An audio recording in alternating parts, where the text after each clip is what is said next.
Hello and welcome to another video of accessing Ethereum transactions via Web3. So in this video, what we're going to do is we're going to go to etherscan.io and we are going to access latest transactions. Now, what would you need? You need access to Node.js console. In our case, as in the last video, we will use Repl.It. So we have created an account on Repl and we are going to use this. You can use any Node.js console. Then you would have Web3.js already installed as from the previous video, and you would need Infura API keys for Ethereum mainnet. This also we created in our previous video. So make sure that you have Infura API keys. So let's do this, right? So the first step is I'm going to go to etherscan.io and I'll see latest blocks and latest transactions over here. Let me access one of these latest blocks and see what we can do with Web3. So I go to my Repl, this is my Repl, and I type node. As soon as I type node, let me initiate the Web3.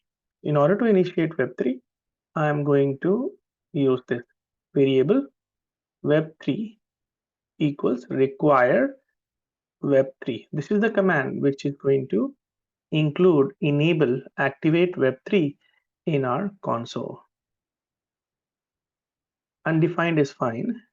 And then I'm going to use the API key that we got from the Infura. So I'm gonna use where Web3 equals new Web3, which is this Web3, and I'm going to put my Infura API keys over here. So you should be able to put your Infura keys over here. So this is my Infura key and I press enter and it is fine. Next, I'm going to do console.clear because I want to clear my screen for now. This command is web3.eth.getBlock latest dot then console.log. That means it is going to print my latest block on this console. So I'll press enter. You see there is a dump which came in and I'm going to scroll up and what you are able to see is the latest block from Ethereum. Now let's look at the block number, which is this number. If you remember, it's ending in 274. I go back to Ethereum etherscan.io and 274. This is the block because these transactions come in so fast. This is the block that my Web3 was able to access. Now let's look at the details over here.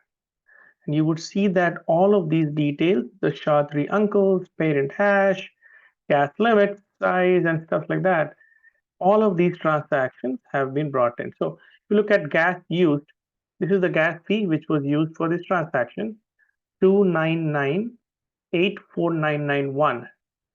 So here you have 299.84991.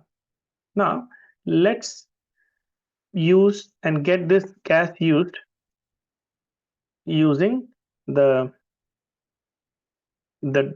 Web3 command get gas price. So let's see how we can get that. So I'm going to go back to my Web3 console, press enter, and then I'm going to paste this command. It says web3.eth.getBasePrice.then console.log. That means log it onto the console. So this is my base get gas fee, and this is in way. Remember the units that we talked about in the last video. So this is in way. Now let's look at the account. So the account that was mined by, this is the account. Here we got this account over in miner. So in miner, it says X0X288 ending in 93B, 288 ending in 93B. This is the miner. So I can open this miner, and this particular miner has 879.41 Ether. So let's get this through Web3.js as well.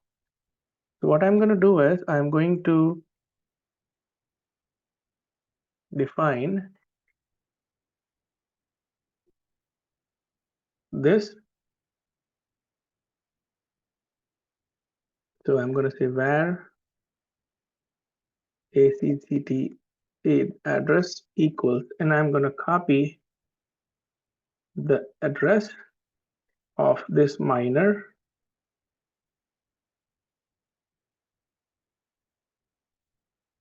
and I'm going to paste it over here.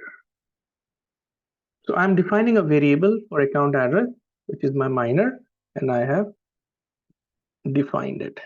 Now I'm going to use the Web3 command to get the balance on this account. So w3.eth.get balance, this account address dot then console.log. So this is the way again. So I'm going to convert that into Ether. So I'm going to say Web3, and here I'm going to say Ether, and I'm going to place